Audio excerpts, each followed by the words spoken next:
তো এতক্ষণ ছিলাম হুড্রু ফলসের সন্নিকটে। এবার আমরা ফিরছি, উপরে উঠছি। উপরে ওঠাটা একটা বিশাল বড় চ্যালেঞ্জিংয়ের ব্যাপার, কারণ অনেকগুলো স্টেপ পেরিয়ে আমাদের যেতে হবে।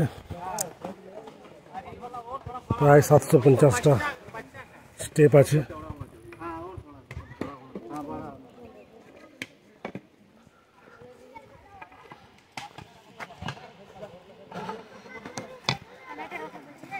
সাধারণ ভিউ।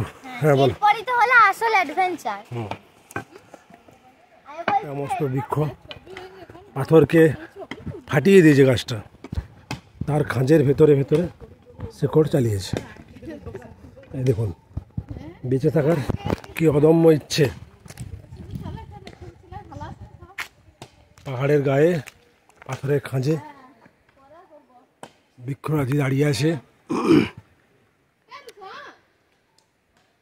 তো মোরাল অফ দ্য স্টোরি, ইচ্ছে থাকলে অনেক কিছুই হয়।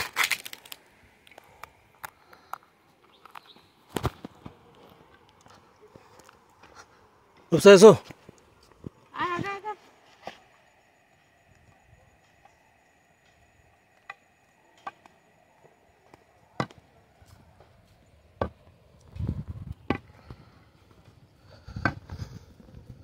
তো রাস্তাটা খুব সুন্দর,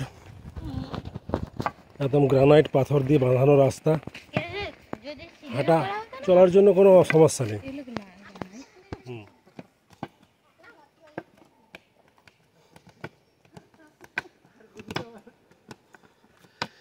কার দম বেশি, হাঁটুর দম বেশি না হাটের দম বেশি? ওই জলটা যাচ্ছে দেখো, ওই যাচ্ছে। এটা হচ্ছে হান্ড্রু লেক, সরি হান্ড্রু ফলসের ওপর থেকে যে ভিউ, এইটা হচ্ছে আলটিমেট ভিউ। জলধারা বয়ে চলেছে আগের দিকে। ওই দূরে একটা ব্রিজ দেখা যাচ্ছে, রাস্তা আছে ওখানে, আর চারিদিকে শুধু পাহাড়। আর এই জলধারা নিচে পড়ছে।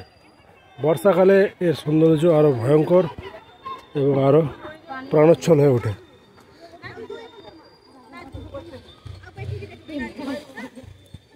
ধরো একে। আচ্ছা ঠিক আছে না।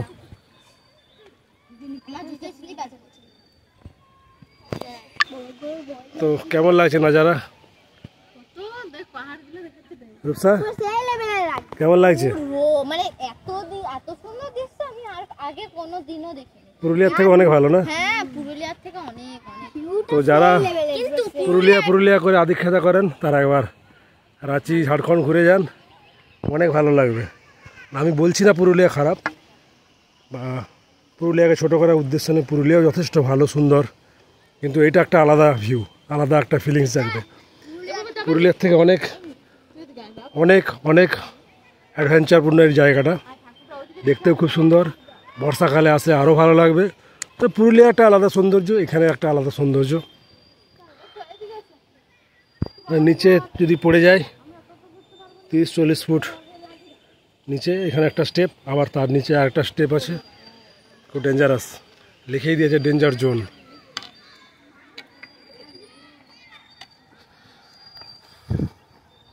তো বর্ষাকালে এই জায়গাটা জলে পরিপূর্ণ হয়ে যায়, তখন খুব ভালো লাগে দেখতে।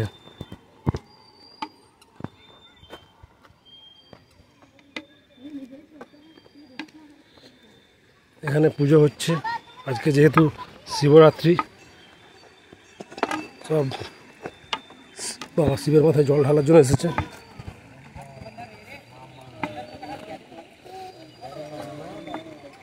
জলধারা আসছে, দাঁড়া।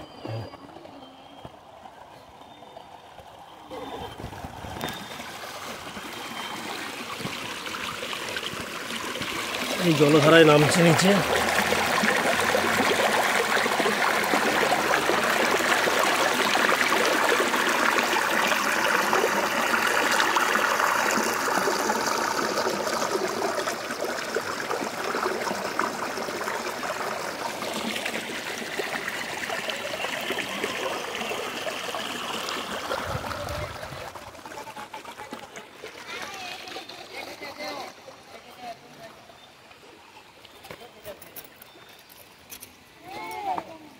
হ্যাঁ হনুমান।